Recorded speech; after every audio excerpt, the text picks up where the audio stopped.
Bem-vindo a mais um vídeo do projeto Planos em Prática, nossa série de exercícios de escrita criativa. Mais um vídeo trabalhando na nossa 11ª história, a última apresentação, ou pelo menos esse é o título provisório dela. E a gente ainda está lidando com a apresentação dos personagens. Existem ainda algumas lacunas para preencher, né? Algumas questões que eu ainda preciso resolver. Eu ainda acho que o conflito da história não pegou a força total ainda, né? Eu acho que a gente ainda consegue encontrar ali algum ponto forte, né? Alguma coisa que vá potencializar esse conflito. Eu espero que conforme a escrita for avançando a gente chegue lá. E é como se costuma dizer, né? A melhor maneira de estimular a criatividade é trabalhar, né? Então vamos lá. No último episódio a gente fez um dos nossos protagonistas deixar a parte central ali da cidade e ir para o campo. Foi uma ideia que me ocorreu na hora, eu não sei nem muito bem o porquê. E aí ele desceu da carroça na qual ele tinha pego carona porque ele ouviu um barulho. E eu fiz questão de não especificar que barulho era esse, né? Qual é a natureza desse barulho, porque eu ainda não sei também. Então vamos lá, eu ainda acho que tem algumas coisinhas para ajeitar nessa passagem antes dele realmente encontrar o velho ator. Tá um texto ainda um pouquinho apressado demais, né? Então vamos trabalhar nisso primeiro, depois a gente segue vendo o restante das coisas.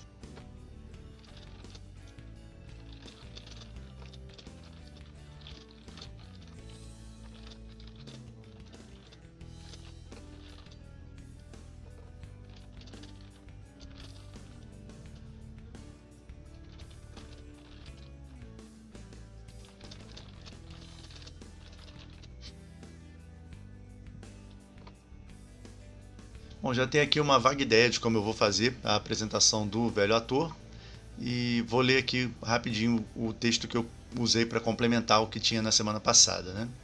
Então estava assim: além da fina estrada de terra, uma grama rala começava a crescer e estendia-se na mesma direção dos ruídos, até se aglomerar ao pé de um pequeno monte.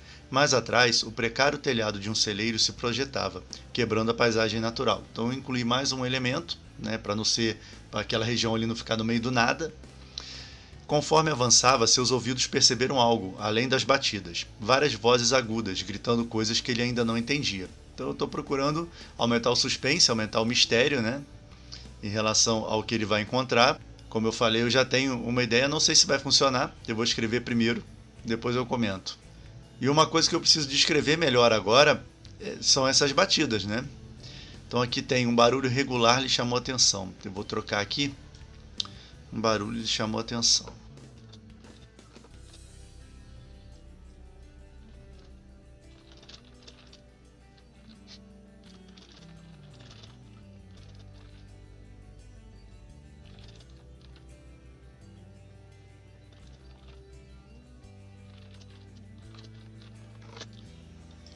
O que eu descrevi um pouquinho melhor era o choque constante de madeira contra madeira, mas não com a regularidade de uma máquina, ou o rangido sofrido produzido pela velha carcaça onde estava.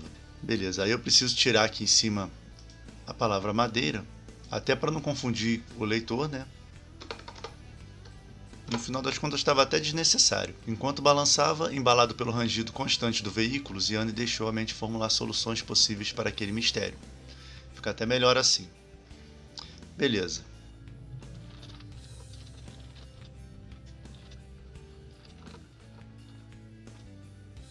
Bom, então aqui eu pontuei o momento da preparação, contornou o monte e deparou-se com uma cena inesperada. Eu não sei se vai ficar assim, mas por enquanto tá ok.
Bom, então fiz aqui um esboço dessa cena de apresentação do velho ator.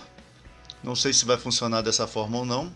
E antes dela eu fiz uma correção, uma alteraçãozinha na pontuação do suspense ali no momento em que o auxiliar estava só ouvindo os sons, né? Então a frase final dessa parte ficou assim: contornou o monte e deparou-se com uma situação conhecida, embora não vista há certo tempo. Antes estava com uma situação inesperada. Isso vai fazer sentido mais pra frente, né? Aí vem assim: socorro, alguém salve esse velho homem das garras desse carrasco, dizia Gaspar, ajoelhado no centro do relvado circular, à frente do celeiro. Diante dele, um jovem franzino fazia o melhor para empunhar sua espada de mentira com alguma elegância. Distribuídas ao redor do círculo, várias crianças em expectativa. Então aqui eu quero dar um momento de instabilidade na história, né? O leitor fica meio assim sem saber direito o que ele está lendo, se é uma situação séria, se não é, tem crianças no meio, a espada é de madeira e tudo mais, até que há realmente a definição disso quando entra a reação do Ziane, né? Ziane relaxou os ombros e tomou um lugar à borda daquela arena improvisada.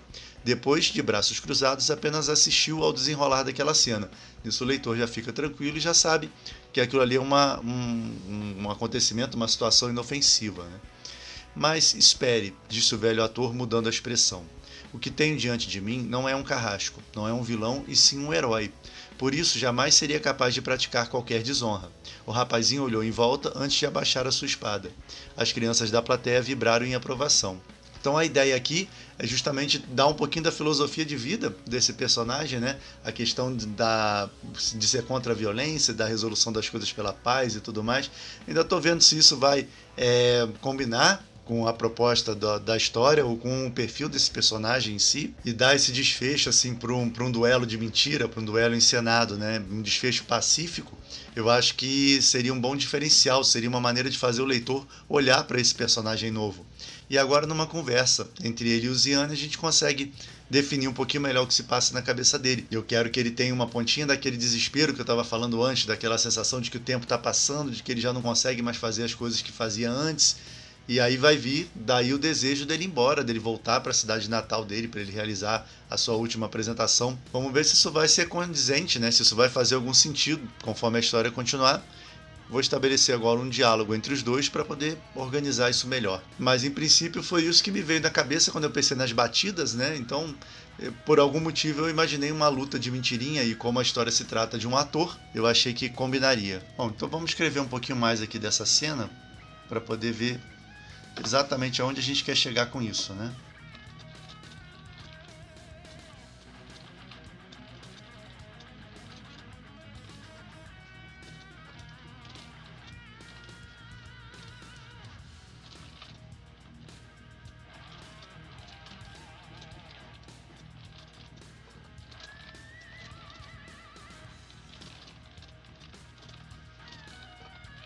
Bom, então aproveitei aqui para resolver algumas coisas que estavam em aberto, né? Então mostrar um pouquinho mais da capacidade do nosso personagem e também um pouquinho da mentalidade dele, como eu estava falando antes, né? Então ficou assim. Ziane sabia o que aconteceria depois. Assim, esperou pacientemente enquanto seu protegido discursava sobre a nobreza do perdão. Aqui dá para ser desenvolvido depois, dá para a gente esticar isso um pouquinho mais, mas só para sintetizar, né? A questão dele ser um pacifista, né? Dele ser uma pessoa contra a violência, a gente pode colocá-lo realmente numa região ali hostil, particularmente hostil, e essa é uma das formas da gente intensificar o conflito. Então isso aqui é uma questão que a gente pode desenvolver mais adiante. Fosse qualquer outro adulto, seria completamente ignorado. Gaspar não. Cada gesto seu, cada palavra dita, ajudava a contar uma história que dificilmente seria esquecida pelos meninos e meninas que o cercavam.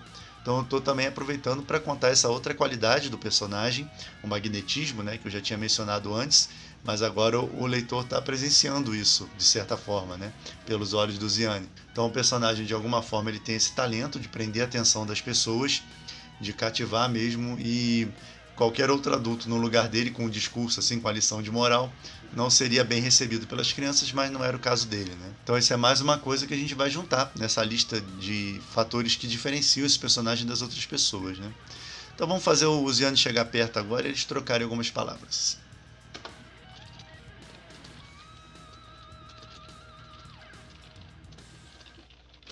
No fim, outra das crianças brincou de ser rei por um instante e condecorou o duelista misericordioso. Então, a natureza mesmo dessa cena dele, né, eu estou tentando passar aquele tom de apresentação circense, aquela coisa bem simples, bem pouco elaborada, até no diálogo, né, um diálogo mais canastrão, assim, porque eu acho que casa melhor com o cenário, né, da história. É um faz de conta meio que pensado na hora e é graças à bagagem que o Gaspar tem de já ter feito apresentações por toda parte. Então vamos lá.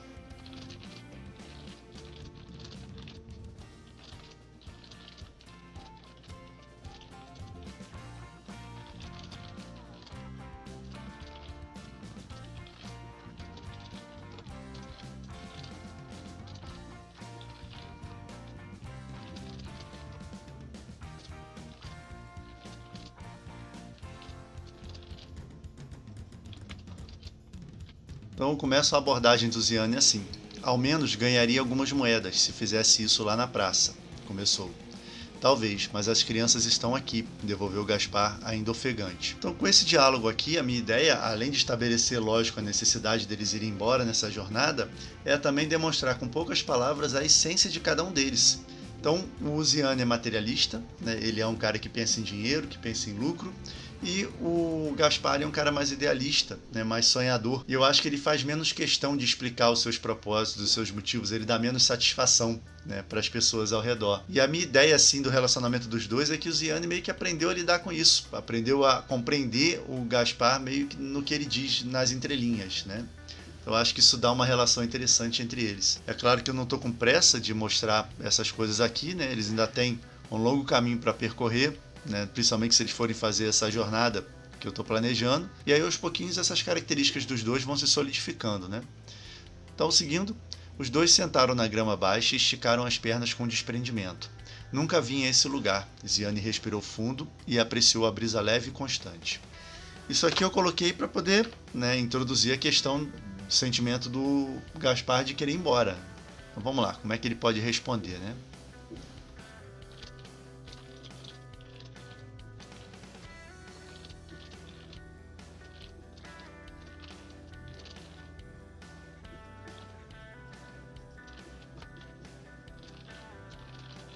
Então, nunca vim a esse lugar, Ziane respirou fundo e apreciou a brisa leve e constante. Nem eu. Nunca fui a muitos lugares, aliás. Ziane apenas observou o sorriso triste e trêmulo que seu protegido lançou ao horizonte aberto diante dos dois. Então aqui essa frase do Gaspar a gente ainda pode desenvolver posteriormente, né? Nunca fui a muitos lugares, já viajei para tal lugar, e a gente vai mostrando como é que é esse mundo, né? Já vi tal coisa, assim, assim, mas embora eu tenha viajado tanto, ainda tem muitos lugares que eu gostaria de ir. Então aqui é um bom momento para a gente, de repente, mais para frente, construir esse mundo onde eles estão.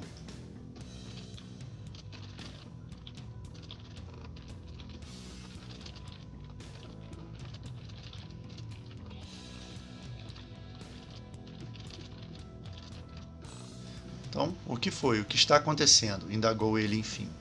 Temos que ir embora. O quê? Eu preciso ir embora, repetiu o velho ator, fazendo surgir um vestígio de sua poderosa voz de outrora. Então, para sinalizar uma certa gravidade nessa afirmação dele, né? E assim a gente meio que estabelece o ponto que vai movimentar a história a partir de agora. Enquanto isso, enquanto eles estão conversando ali, um certo autômato vai ser abandonado no meio do caminho por um nobre que está fugindo de alguém, de alguma coisa que a gente não sabe o que é. Eu tô na minha cabeça agora, principalmente depois dessa cena, que eu pretendo fazer uma história mais otimista, uma história mais para cima, né? Nós temos um ator que tem esse pensamento mais pacifista, uma coisa mais direcionada a atitudes honradas e tudo mais. Então eu tô bem direcionado agora a construir uma história com esse tom mais otimista. O que eu pretendo fazer ainda em relação a eles ali é alterar um pouquinho aquela incursão do nosso personagem mais novo ao submundo ali aquela noite, né? Ele conseguiu um certo item que ele está guardando no cinto, né, numa bolsa no cinto, e a gente tem que definir que objeto é esse, qual vai ser essa função dentro da história, e agora a gente precisa criar um conflito. Então o personagem mais jovem precisa não querer ir embora, para poder a gente ter uma certa tensão antes da partida dos dois. Então, isso é uma coisa que eu pretendo ver ainda. Mas de qualquer forma, agora é a hora da introdução, né, da apresentação do velho autômato. A gente vai ver com detalhes em que situação exatamente que ele foi abandonado, né, e quais as características dele, o que ele pode, o que ele não pode fazer. E em algum momento os caminhos de todos vão se cruzar, né?